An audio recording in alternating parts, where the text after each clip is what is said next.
you're in the right place. This is the Eatfluencer Podcast, and I'm your host, Dr. Maggie Landis. Together, we are going to unpack everything about eating and discover the what, when, and how that will let you lead your best life. This is not your doctor's conversation about nutrition. Today is when you can start to love eating again. Let food be food and you be you. Get ready to get eatfluenced.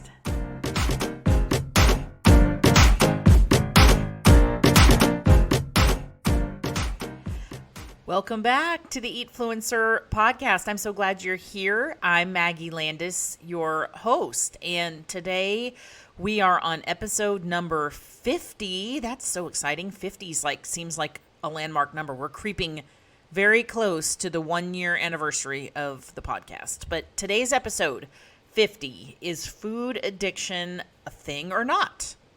And I want to remind you before we get into this episode, if you are enjoying listening to this podcast, do me a humongous favor and just real quick when you're done listening, tap the give a rating and review button, and that will really help other people with visibility of this podcast, and the right people will see the message they need to hear. I really appreciate your 5 seconds doing that.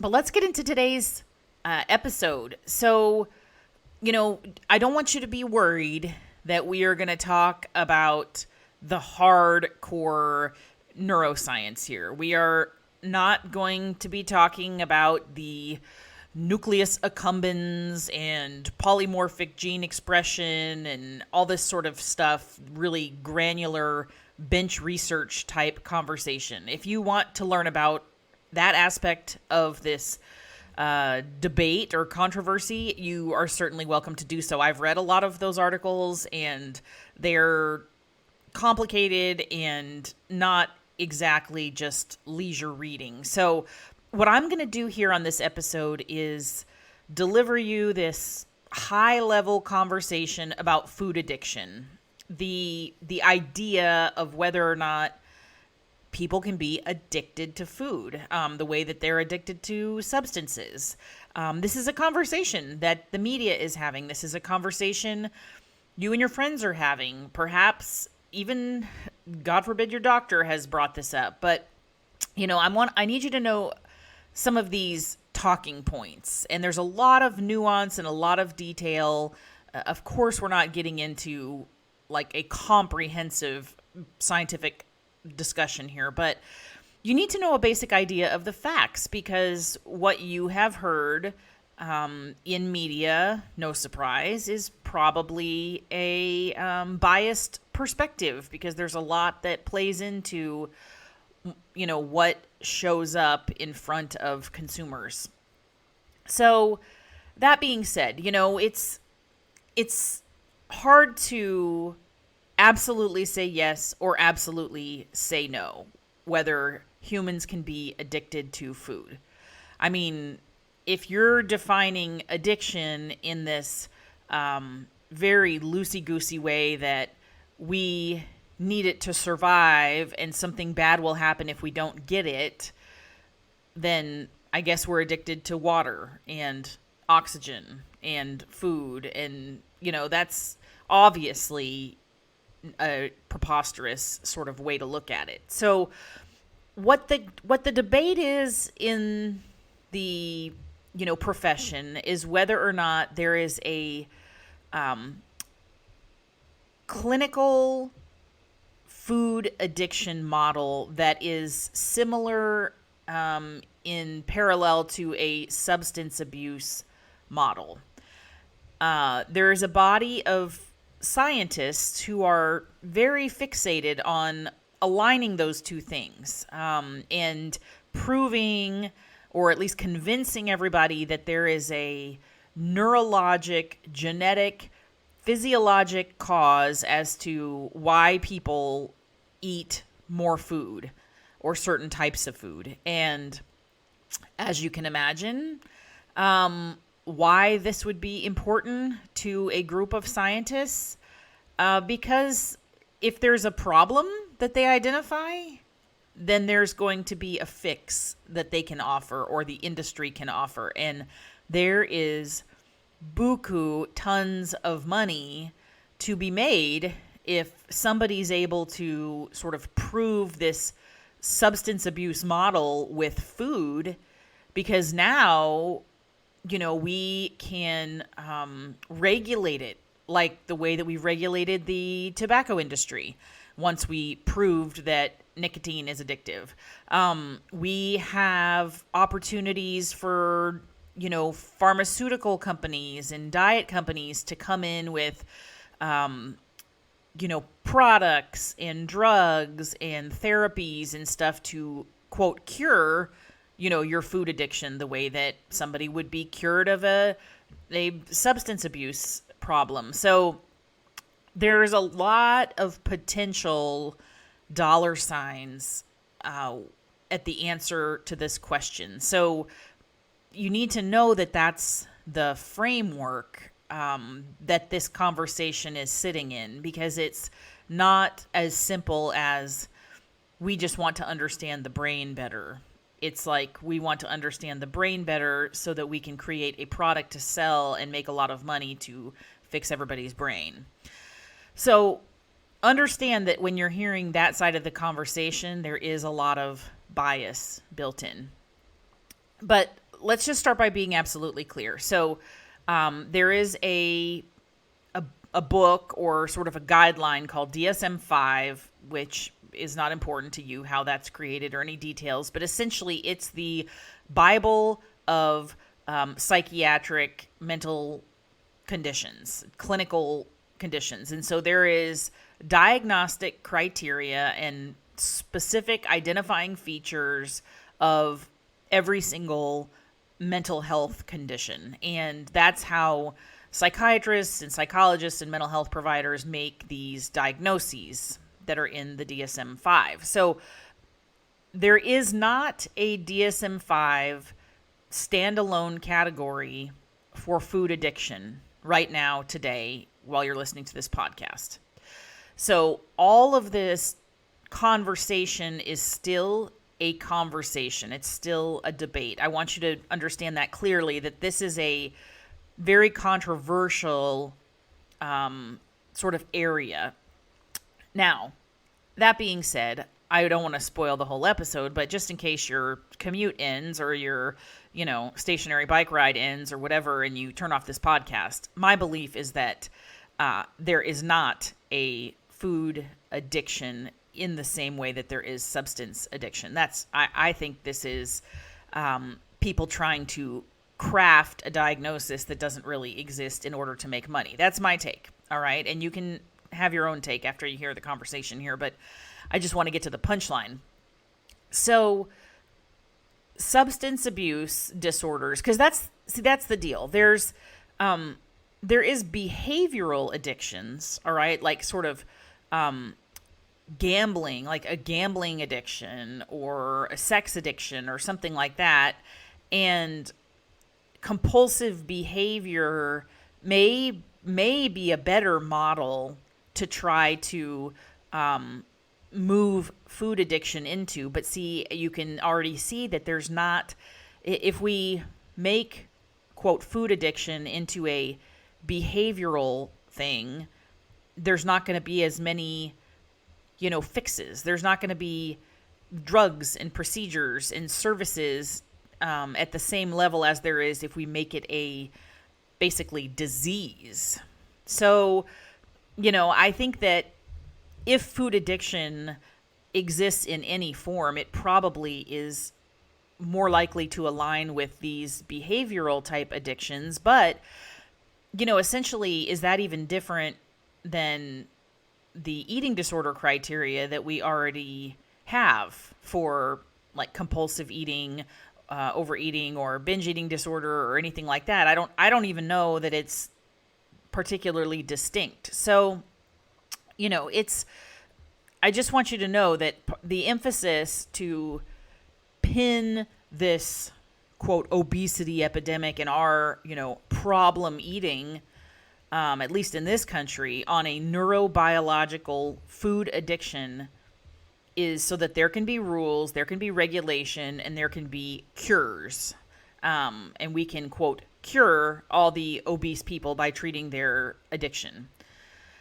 So anyway, let's talk about if we were to, you know, look at the substance abuse criteria. So there's 11 criteria in the DSM-5 catalog for substance abuse disorder. And depending on how many of the 11 you meet is sort of the level of severity, or that's sort of where your clinical diagnosis comes in.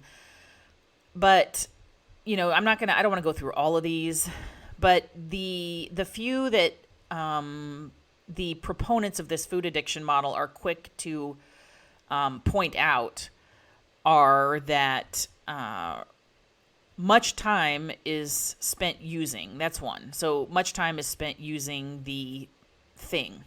Well, of course it is, because it's food and we eat. That's very different than spending a lot of your time looking for cocaine or smoking marijuana or drinking alcohol, none of which are required for life. So that's challenging. Another criteria is that users have made repeated attempts to control their use or quit. Well, of course, because diet culture, because we have been told eating for pleasure is bad and being in a large body is bad and all these things. And so, of course, we've all tried to cut back or quit. There are, social or interpersonal problems related to use. That's another criteria. Well, yes, there are. As long as we have this narrative that food and the way we eat and the way our body looks means something about our identity and our value system, and there is a moral component to participating in this wellness culture, yeah, there's going to be social and interpersonal problems. One of the really key features, or two of the key features with substance abuse is that there is a withdrawal syndrome. So when you stop using the substance, you have a physical withdrawal response. And of course, that can be small or big, but that's one of the diagnostic criteria. Well, I mean, you can't really say that about food. Of course, if you stop eating food, will you have cravings and feel crummy? Well, yes, of course. We've all tried that. It's called dieting. It's called intermittent fasting. So, the whole point of this being that you can make food and eating fit almost all of these criteria just off the cuff. But that doesn't mean that there is a neurobiological motivator behind this. The interesting thing is that in the behavioral addiction model, which I think actually, if anything were to match up with this, it makes a lot more sense. But that kind of blows their plan, this diet culture sort of big dollar sign plan, because if you're going to look at compulsive overeating or binge eating disorder, those diagnoses, those behaviors are not really related to, quote, obesity or BMI or size. Those conditions occur in people of all sizes, including people that are even considered underweight. So, it kind of like blows the fish out of the water when there's not a, plan with dollar signs, with money to be made, arriving at the answer. So there's still a lot of people pursuing this research, and there's a lot of people that have, a lot of skin in the game to find this substance abuse model applicable to eating so that they can quote, fix, cure all of the overeaters. Well, so there is a food addiction scale that has been used clinically, and it is called the Yale Food Addiction Scale. It's really the cornerstone of most of the food addiction literature that's out there. If you start trying to read into this, there's kind of, since there's no DSM-5 criteria for food addiction, they had to come up with like something. So, the challenge is that there's a lot of difficulties making a direct translation. It is that the food addiction scale is, undoubtedly important in this research because you have to have something to do this research. Like there has to be something objective, even if it's kind of loose, to even start doing the research to then refine your hypothesis and come up with better tools. Does that make sense? So, there is an idea that if you score high on the food addiction scale, and I'm going to tell you what some of those criteria are in just a moment, that does the person who scores high on that probably have a behavioral phenotype that might match sort of disordered eating or binge eating disorder or compulsive overeating? Yes, probably it does, but it alone is not sufficient to like really put an exclamation mark at the end of the sentence that food addiction syndrome is a real, discrete, isolated clinical diagnosis.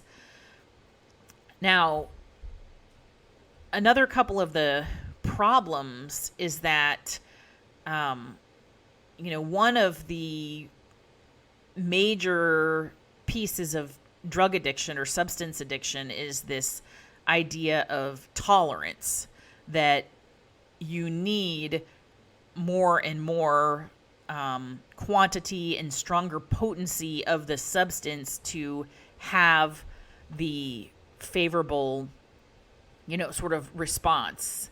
That's challenging to prove with food, right? And we already talked about the withdrawal thing. I mean, it's hard to rate food withdrawal. I mean, that's like starvation, and we know that starvation does a bunch of things to the human brain, including create disordered eating, create cravings, create, a negative food relationship. So, I don't know. That's like a really tough one. Some of the other things that are on the food addiction model here is the time and activity used to obtain the substance. The overuse causes clinically significant impairment or distress. Well, this really borders on this culturally prevalent weight stigma problem. And, are the people that are potentially overeating and in large bodies having clinical problems because of that? Are they distressed because of that? Are they distressed because we have this cultural narrative that they don't belong and their identity doesn't fit with our normative belief system? It's really just a little bit messy to try to make food into a substance that can be abused. Now, the other thing too is that, in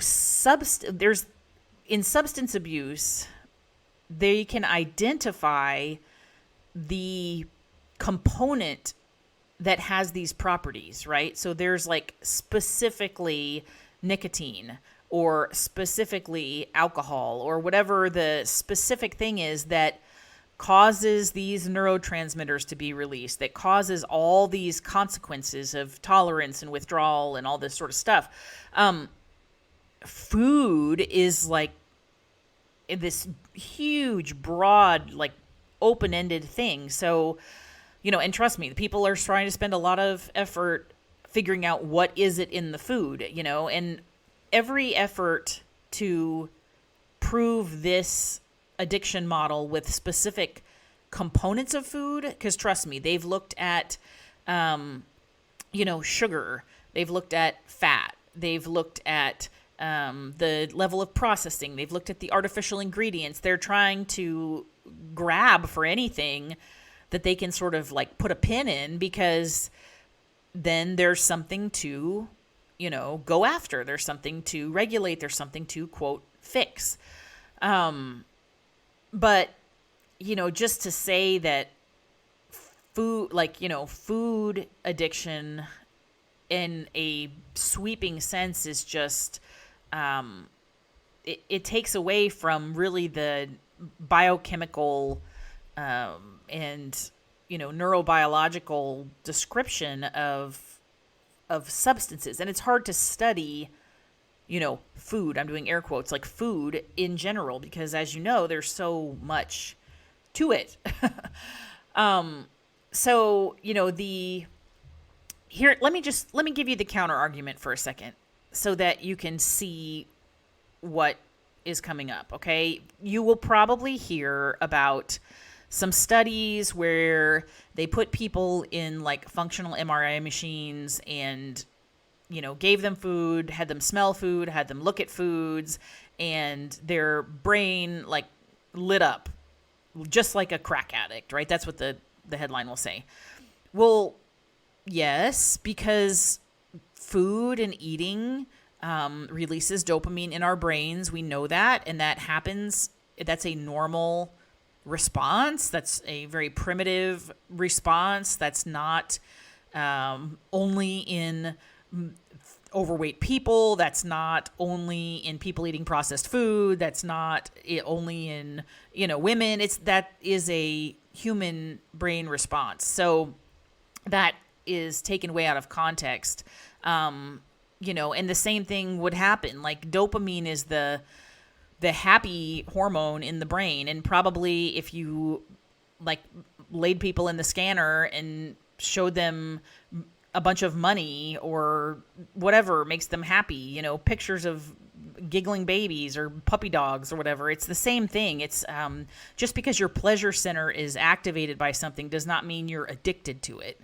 That is not a causative argument. Now, the other thing that gets a lot of press is the rat studies. And, basically there was some research that was published that they tried to show that these rats were basically addicted to a high sugar, high fat feed. And they demonstrated that these rats had this compulsive overeating pattern, anxious behavior when they weren't able to access it. They, had lots of health problems and behavior perturbations, however you determine that in rat science.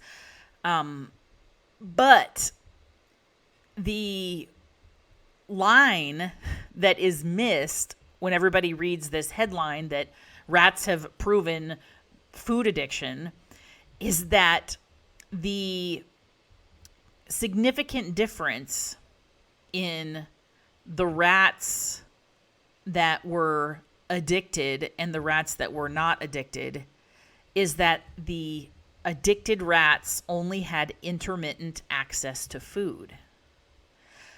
So that's interesting. And there's a lot of nerd talk in here about the dorsolateral striatum and blah, blah, blah, blah, blah. We're not going to talk about all that neuroscience. But essentially, what that means to you is the rats that were put on a restrictive diet, if we can say it like that, did behave like they were addicted to the food, the high sugar, high fat food. But the rats who had access to it all the time did not show that pattern of behavior. Now, I think that is like the best evidence about how dieting causes us to respond to food, and how maybe we have an addiction to dieting. Maybe we don't have an addiction to food at all.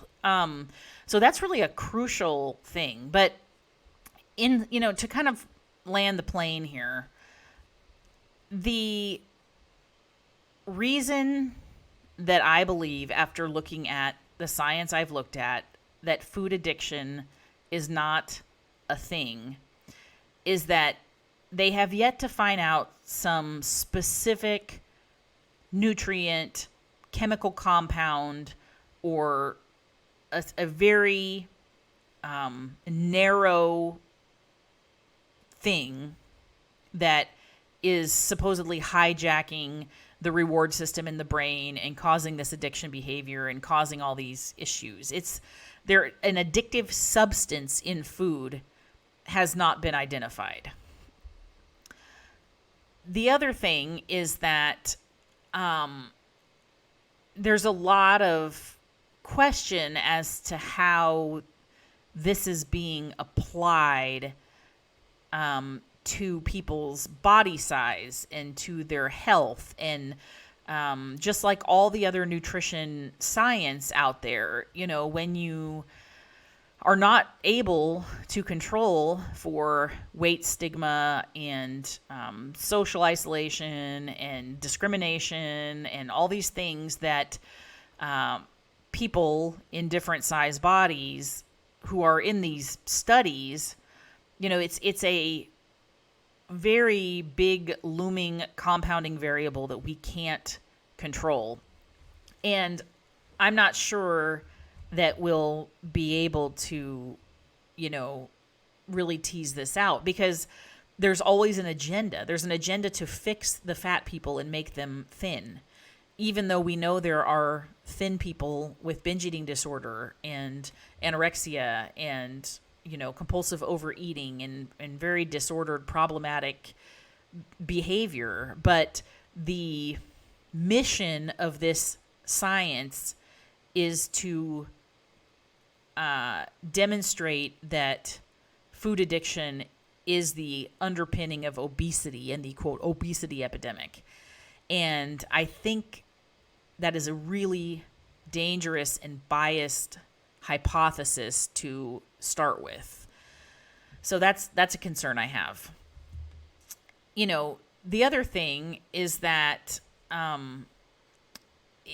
there hasn't been like a lot of consistency in results in the science that has been done. It just doesn't hold up over and over again that there is specific like brain chemistry that demonstrates food as a addictive substance. And it's just challenging because which articles are going to get the most press and the most publication, and there's funding involved. There's a lot of bias in there. And the strong narrative to try and prove food addiction is like understandable. People feel like they're addicted to food. They feel this subjective experience with eating where they feel distressed and helpless and have powerful cravings that they have to succumb to, and there's shame and there's guilt and there's all these things which make it feel like an addiction. But the science doesn't show that the brain is malfunctioning. It is showing that these primitive feedback loops in the brain that keep us in relationship with food that allow us to eat, find pleasure in eating, nourish our bodies, particularly our ancestors who had to risk their lives to obtain nutritional energy.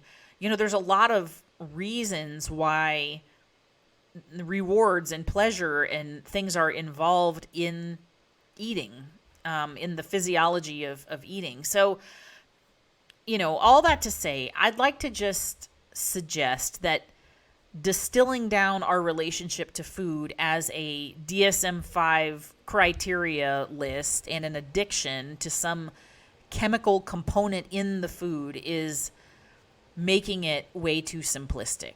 Like, if they were to, identify that, I'm just throwing it out there. Let's say that sugar is the thing that we're all addicted to. Well, then people shouldn't be binge eating and overeating fried foods that are mostly fat. We shouldn't be, you know what I'm saying? There's just too many things. There's too many things. To say that there's one item, one molecule, one compound, I don't think we're ever going to get there, because I think that is far too simplistic.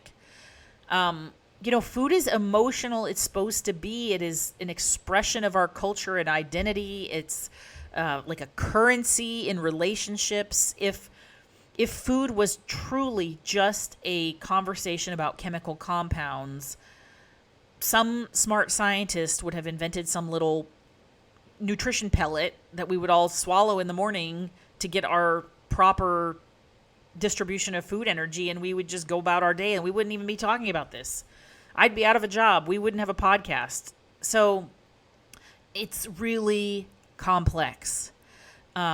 Your brain is involved in your physical health, your emotional health, your social health, your spiritual health, and all of those things touch back to food in some way and eating. So the point of all this conversation is I don't want you to feel blamed that you like food. I don't want you to feel guilty if you have health problems, because there is a very high probability that there is a multifactorial list of things that are contributing to your health problems, and food may or may not even be one of them. And it certainly isn't the only one, if it's even on the list at all. I don't want you to get the idea of food, getting broken down into these little tiny molecular components. It really sells the whole concept short. And if you start having a negative belief system about food, that will affect your physical health. We know that. And so, potentially even more than the food you're eating.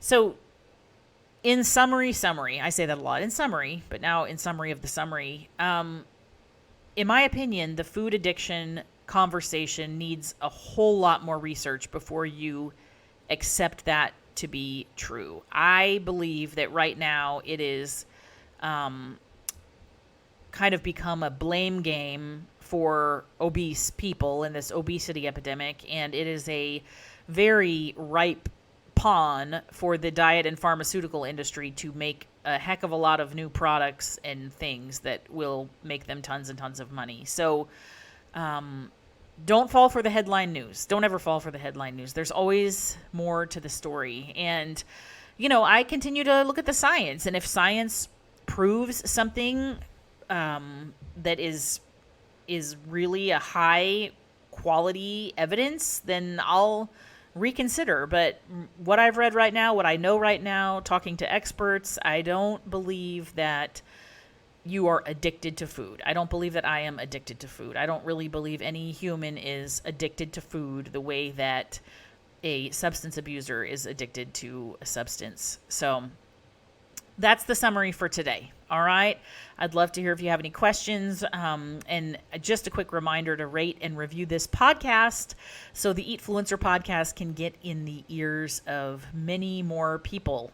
Also, the invitation stands, and the link is in the show notes if you are a woman and you're interested in my free Facebook group where we talk about all the things that you're hearing here. It is a safe, weight-inclusive, health at every size, aligned space for learning, for support, for entertainment, whatever. I'd love to have you, and the link is in the show notes if you're interested in getting an invitation. So I look forward to continuing our conversation next week. New podcasts every Wednesday. Thanks for joining me. Until next time. Thank you so much for being here today. If you love what you've learned, follow me on social media at Maggie Landis MD, and you'll never miss a thing. You can also check out my website at maggielandismd.com and sign up to be part of our community of eaters. Thanks again for stopping by. We'll talk again soon.